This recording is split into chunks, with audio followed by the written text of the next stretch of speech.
자, 어제부터 압살롬의 란이 평정이 되었는데 또다시 문제가 또 생겼어요. 바로 세바의 난입니다. 인생의 문제가 끝이 없죠. 왜 그럴까요? 인생이 광야이기 때문에 그렇습니다. 광야에는 계속적인 문제가 일어나요. 압살롬의 왕, 이 압살롬으로 인해서 다윗이 얼마나 힘들었습니까? 그러면 이 정도 됐으면 끝날 텐데 요단강을 건너서 예루살렘으로 환도하는 과정에서 세바라는 사람이 일어나서 란을 일으키게 됩니다. 그런데 이 세바에 대해서 오늘 본문에는 이 사람이 어떤 사람이냐? 굉장히 탐욕적인 사람이었고 자기밖에 모르는 사람이었습니다. 그 사람을 가리켜서 벨리알이라고 했어요. 불량자라고. 즉 그도 하나님을 모르는 자, 지혜가 없는 자라고 말씀하고 있습니다. 자, 그런데 이 지혜 없는 자를 영어성엔 트러블 메이커, 그는 가는 곳마다 트러블을 만드는 사람, 혹은 디바이더, 분쟁을 일으키는 거예요. 똑똑한 것 같은데 가는 곳마다 분쟁을 일으키고 문제를 일으킨다. 이것이 이제 이 세바에 대한 말씀입니다. 자, 이 말씀은 그가 당시에 어떠한 역할을 했고 이스라엘의 12지파가 어땠는지를 보여주는 단면이라고 할 수 있습니다. 다윗이 왕이 됐지만 이스라엘은 아직 신음하는 거예요. 상처가 낫지 않는 거예요. 그야말로 겉으로는 웃으면서 인사하지만 속으로는 칼을 품고 있는 게 지금 이스라엘의 모습인 것입니다. 뿌리 깊은 상처가 있는 거예요. 그냥 부부가 살지만은 아직은 내면적으로는 화해가 안 된 거예요. 여러분, 이런 모습들이 우리 삶에 사실은 곳곳에 있습니다. 내가 목사님 겉으로만 웃습니다, 이럴 때가 많죠. 즉 지금 이스라엘이 그런 가운데 있는 거예요. 다윗은 유다 지파거든요. 근데 이 세바는 베냐민 지파예요. 그럼 베냐민은 누구죠? 사울 왕의 지파라고요. 사실 베냐민은 아주 작은 지파입니다. 그런데 거기서 사울이 왕이 되었을 때 얼마나 감사했겠어요. 그런데 사울이 죽습니다. 근데 베냐민 지파는 누구 때문에 죽는다고 생각할까요? 다윗 때문에 죽었다 생각합니다. 그때부터 베냐민 지파와 유다 지파에 금이 가기 시작하고, 이 베냐민 지파가 잘하는 게 있습니다. 선동이에요. 이 베냐민 지파는 사사기에도 그렇지만 선동하는 거에 1인자입니다. 그래서 이 사람들을 움직여서 10지파가 결국 다윗하고 이 벽을 대고 이 틈을 나는데 성공하게 됩니다. 그때 등장한 게 바로 세바라고 하는 베냐민 지파 사람입니다. 자, 이렇게 세바의 반란이 일어나자 다윗은 이 세바의 난을 평정해야 되니까요, 보통은 요압에게 가서 평정하는데 요압이 아닌 아마사를 보내요. 왜 그럴까요? 이 요압이 자기 아들 압살롬을 죽이지 말라고 했는데 죽였거든요. 사실 요압은요 아주 기회주의자입니다. 좋은 편, 이 사람은 똑똑한 사람이에요. 누가 힘이 센지를 아주 천부적으로 아는 사람 같아요. 그래서 압살롬이 사실은 반란 일으킬 때도 압살롬 편에 들어서 있었던 사람이 요압이에요. 몸은 다윗에게 있지만 마음은 요압에게, 압살롬에게 갔던 사람이에요. 그런데 정작 압살롬이 위기에 처하자 압살롬을 죽임으로 모든 후한을 없앤 사람이 요압입니다. 그러니까 정치적인 수도 굉장히 높은 사람이죠. 그러니까 다윗은 압살롬을 총사령관으로 안 보내요. 아마사를 보내요. 그러니까 이 아마사가 움직여야 되는데, 이 아마사가 전쟁에 나가본 경험이 없는지 군대를 소집하는 게 너무 늦은 거예요. 그 순간에 요압이 자기가 뒤처진 걸 알고 아마사를 추격해서 죽입니다. 죽이고 왕이 임명한 사람을 죽이고 자기가 세바의 란을 평정하러 가는 거예요. 그런데 이 세바와 요압 공통점이 있어요. 바로 성경은 그들이 지혜 없는 자다, 지금 이 얘기를 하고 있는 거예요. 세바, 쫓기는 세바도, 그 세바를 평정하러 나선 요압도 사실은 지혜 없는 자다. 또 공통점이 있어요. 이 두 사람은 부모로부터, 지파로부터 계속 상처가 계속 쌓인 뿌리 깊은 상처를 가지고 있는 사람이에요. 그러니까 어떤 문제를 볼 때 정상적으로 해결하지 못하고 꼭 어떤 반란을 일으키거나 아니면은 칼과 분노로 죽여야지만이 속이 시원한 이런 상처를 가지고 있는 전형적인 모습입니다. 도대체 뭐가 문제이길래 이렇게 고상하고 총사령관쯤 되고 세바도 그 정도면 그 사람의 귀족쯤 되는데 이런 일이 있을까? 하나님께서 앞구절에 아모스 7장에서 보여준 다림줄로 본다면 사람에게는 축이 없으면 자기도 모르게 한쪽으로 치우치게 되는 일이 있는데, 먼저는 여러분 안으로 치우칠 때는 안쪽으로, 내 안쪽으로 치우칠 때 이것을 거절, 리젝션이라고 했어요. 이것을 다른 편을 가리켜서 inferiority라고 하는 열등감이라는 단어를 씁니다. 이거는 스스로가 자꾸 자기가 인정이 안 되고 누군가에 비교당하고 저 사람이 나를 함부로 보지 라고 하는 마음이 깔려 있는 거죠. 성서학자들은요, 이 세라의 난이 그냥 우연히 생긴 것이 아니라 베냐민 지파에 오랫동안 가지고 있었던 그 열등감이 결국은 폭발한 것으로 얘기를 합니다. 그리고 흔들리는 열 지파를 이 베냐민 지파의 장기인 선동을 함으로 이 사람과 싸움을 걸게 되는 겁니다. 그런데 이 열등감에 일어나는 증상이 뭐냐 하면 자기를 자기로 인정하지 못할 때입니다. 자기를 자기로 인정하지 못할 때. 그래서 이 표현이 대단히 영적인 표현입니다. 하나님과의 관계가 안 되는 거예요. 하나님, 왜 나에게 이런 일이 있어요? 그러니까 자꾸 자기 스스로 어떻게 할까요? 자학하거나 죽이게 됩니다. 그래서 이것이 수어사이드, 자살로 가는 이유가 이겁니다. 꼭 목숨을 끊지 않는 자살이 아니라도 자기 스스로에서 자학하는 거예요. 내가 이럴 줄 알았지, 뭐 내 인생에 뭐가 있어? 저렇게 세상은 잘 나가는데 나는 해도 안 돼, 아무리 해도 안 되라고 하는 마음이 계속적으로 생기는 거예요. 그러니까 비교의식이 생기고 심지어 옆에 있는 사람도 우울해지는 게 바로 이러한 열등감이 우리 안에 있는 모습이라 할 수 있습니다. 이것의 열매가 스스로 죽는 것입니다. 그래서 지금 세라에게 보여주는 게 뭐죠? 그 아벨성에 가서 다 죽자는 거예요. 이 정도 기울었으면 깨끗이 손 털고 내가 잘못했다라고 나오면 되는데 성 안에 들어가서 다 죽자, 무리들을 이끌고 죽는 거예요.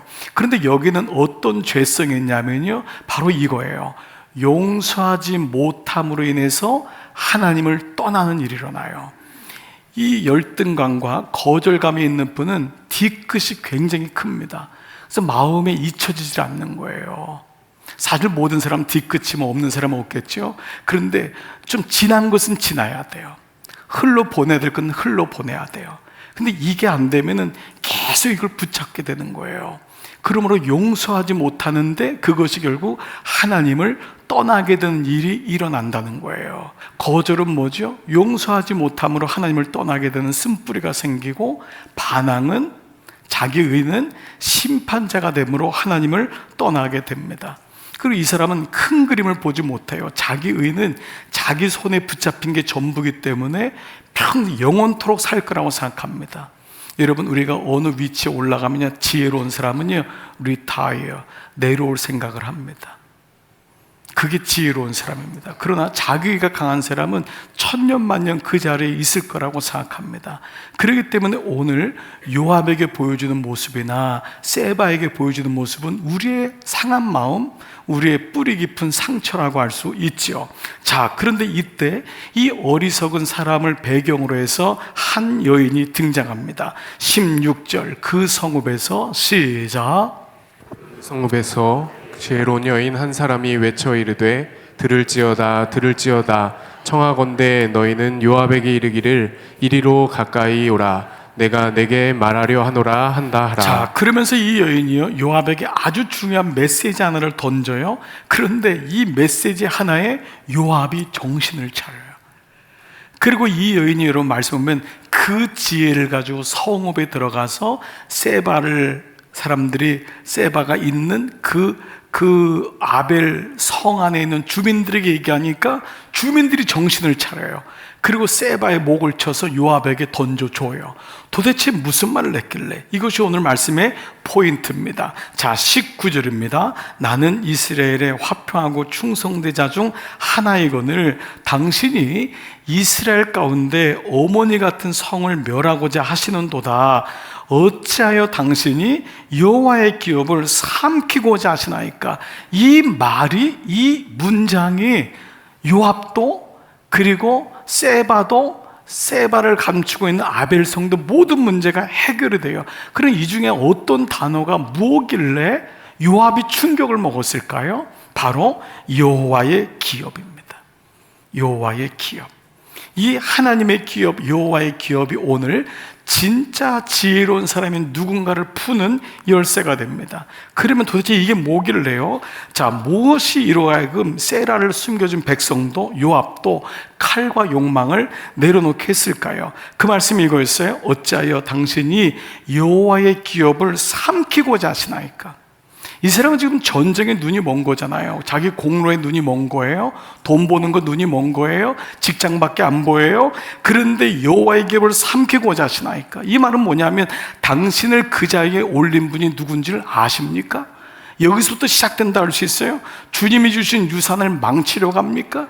이 성 안에는 도대체 어린아이와 죄 없는 사람이 이렇게 많은데 그 한 명 죽이려고 이 성을 초토화시킵니까? 그래서 어머니 같은 이 성이라는 표현을 써요. 그래서 이 말의 표현이 뭐냐면 당신은 하나님의 일은 안중에도 없습니까? 하나님의 일은 안중에도 없습니까? 당신의 인생에 도대체 하나님이란 단어가 있는 겁니까? 라고 물어보는 거예요. 자, 여러분 한번 적용해 보세요. 여러분이 지금까지 인생을 살아오셨어요. 지난 한 주도 사셨어요. 근데 우리가 계속 말씀이 축이 되자 말씀을 묵상하지 않은 것은 그냥 성경 새벽에 큐티 듣고 그냥 매일 성경 해주는 그 차원이 아니라 말씀이 없으면, 내 인생의 말씀이 여호와의 기업에 대한 그 말씀이 없으면 우리는 얼마든지 평생을 열등감과 평생을 자기 의에 빠져서 칼과 분노로 내가 죽든지 사람을 죽이든지 하는 그 길을 고를 수밖에 없다는 거예요. 그래서 오늘 당신에겐 여호와의 이름이 있습니까? 당신은 주님을 날마다 기억하고 있습니까? 그 운전하는 그 순간에도, 아내와 얘기하는 그 순간에도, 그 억울한 일을 당한 그 순간에도, 모멸감을 당한 그 순간에도 주님이 여러분에겐 기억이 되고 있습니까? 아니면 그냥 어려울 때, 식사할 때만 소환하시는 주님이십니까? 고난이 오니까 주님 이름 한번 부르고, 애가 어려우니까 주님 도와주세요, 이런 정도의 주님이십니까? 정말 주님이 당신의 기업이십니까? 정말 주님이 당신의 주인이십니까? 여러분에게 여쭤볼게요. 여러분에게 주님의 위치는 어디 계십니까? 여러분의 무언가를 위해서 필요한 그분입니까? 아니면 정말 그분이 기업, 여기서 기업이란 말은 inheritance, 유산, 이것은 하나님의 통치, 바로 신약의 헬라어로는 바실레이야, 하나님의 다스리심이냔 말이에요. 정말 그분이 여러분의 주인이십니까? 날마다 그분을 인식하며 아침에 일어났을 때 주님 또 생명 주셨군요. 하루하루 살아갈 때마다 주님, 나 주님을 늘 기억합니다. 새까맣게 잊어버리고 일주일에 한번 성경 털고 오는 것이 아니라 날마다 주의 말씀을 보면서 주님 이때는 어떻게 하면 좋죠? 이때는 어떻게 하면 좋아요? 늘 주님과 교통하고 소통하십니까? 이것이 그 사람의 위치예요. 그리스도의 위치예요. 그래서 바로 이 지혜로운 여인이 던진 한 영적 화두, 여호와의 기업, 하나님의 나라, 구원의 계보, 그 하나님의 그림과 하나님의 일하심에 눈을 뜨는 자, 이 자가 지혜로운데, 오늘은 무명인데요, 바로 이 전장 19장에 한 사람의 이름을 가지고 등장한 지혜 있는 사람의 그림자가 나옵니다. 바로 바르실레라고 하는 노년의 어르신입니다. 바르실레. 이 바르실레가 어떤 사람이냐? 사무엘하 19장 32절에요. 이 사람을 이렇게 소개합니다. 다 같이 한번 시작. 바르실레는 매우 늙어 나이가 80세라. 그는 큰 부자이므로 왕이 마하나임에 머물 때에 그가 왕을 공개하였더라. 그러니까 이게 뭐냐면, 마하나임 뭐냐면 요단강 건너갈 때, 예루살렘으로 황궁할 때 이미 여러분 사람들은 다 찢겨가지고 정말 다윗이 황궁하는 거 맞아?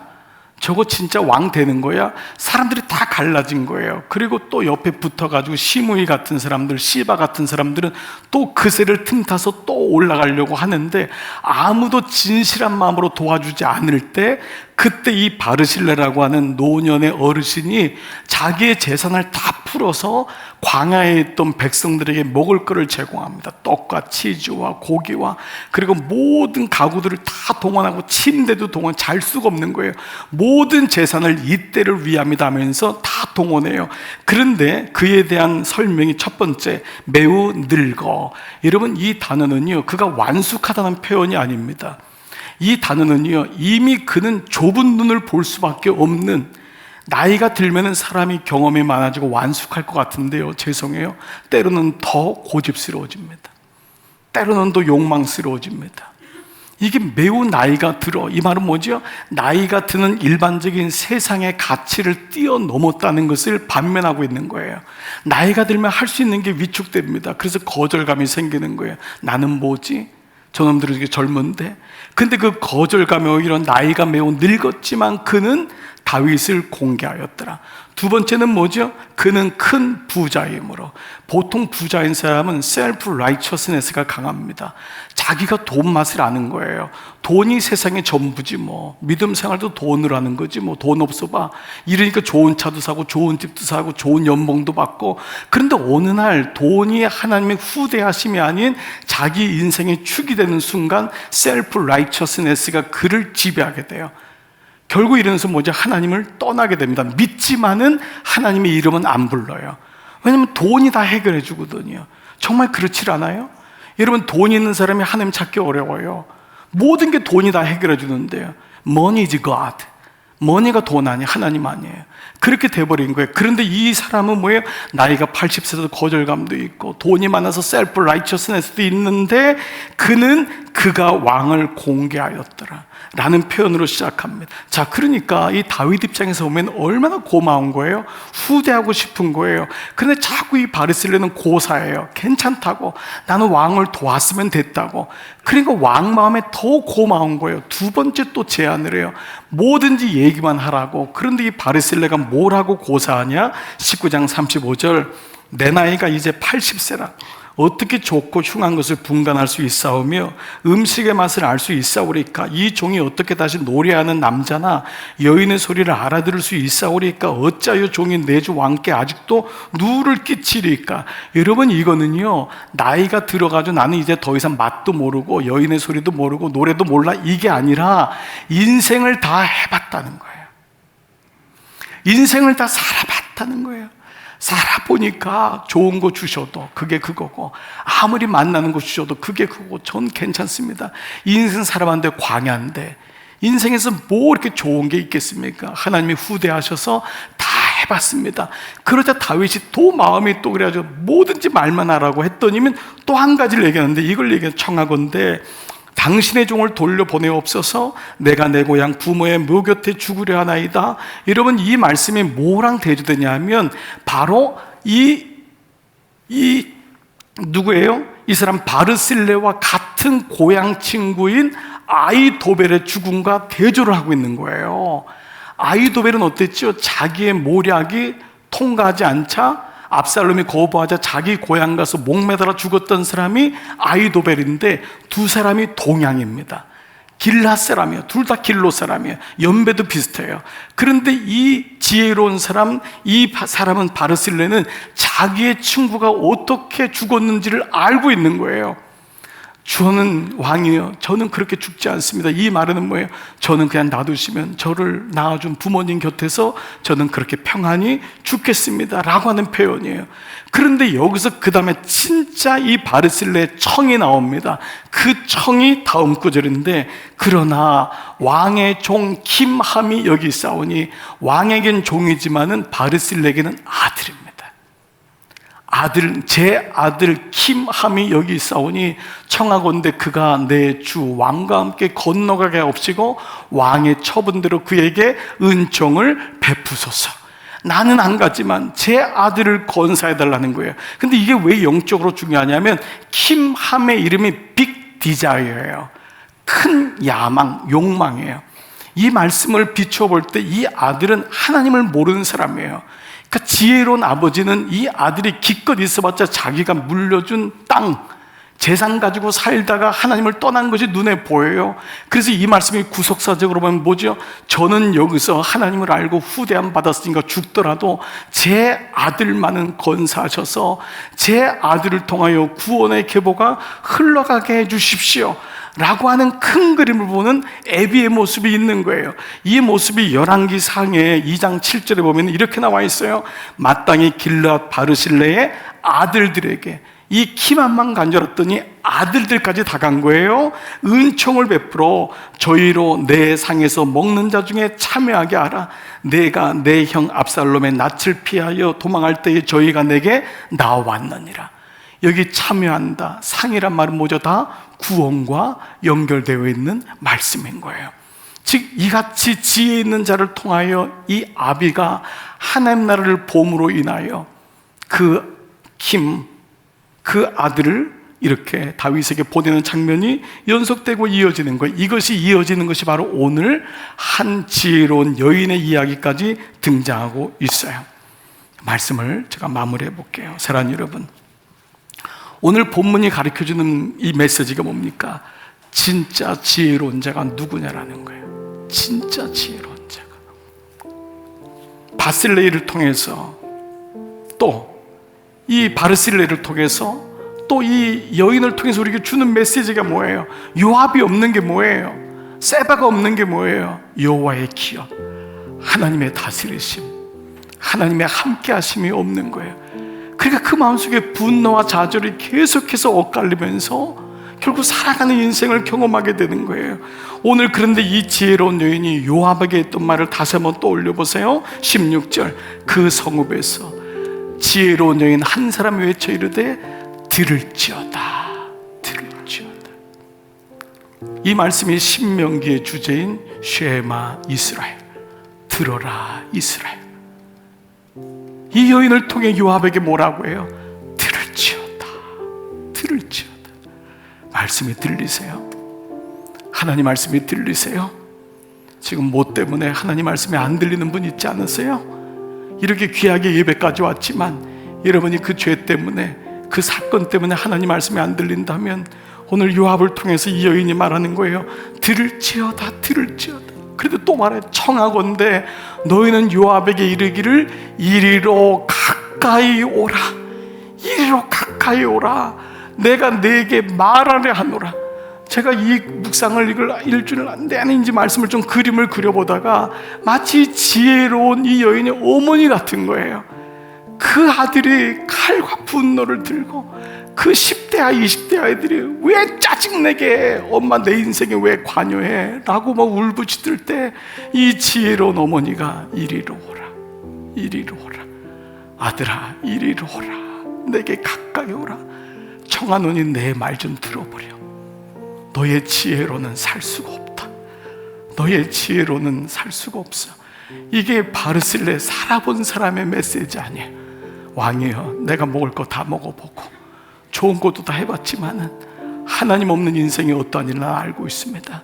내 아들은 욕망에 찬 아들, 이 아들을 건사해 주십시오. 오늘 지혜로운 사람이 필요한 거예요. 하나님 마음을 아는 사람, 그 마음을 가진 사람이 진짜 지혜로운 거예요.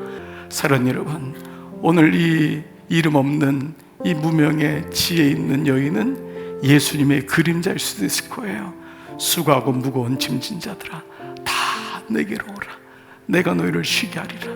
너희가 지혜 있다고 살아가지만 참 안타까운 거예요. 오늘 여러분 진정 지혜 있는 자, 하나님 앞에 나아가는 자임을 믿습니다. 진정 지혜로운 자, 여호와의 이름이 날마다 기억되는 것입니다. 아무리 바빠도 뭘 그렇게 바쁘세요 도대체? 주님보다 바쁘세요?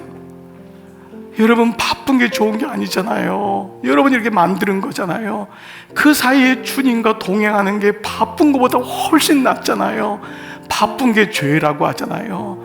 그게 죄로 갈 가능성이 많다고 하잖아요. 하나님과 동행할 때 바빠도 그 시간이 지혜로운 시간이 되듯이 우선순위를 먼저 정해줘 보세요. 하나님, 나는 하나님의 기업이 먼저입니다. 우리 가정에는 예수님이 먼저입니다. 오늘 이 지혜로운 자가 되어 끝까지 여러분 승리하시는 여러분 다 되시기를 주의 이름으로 축복합니다.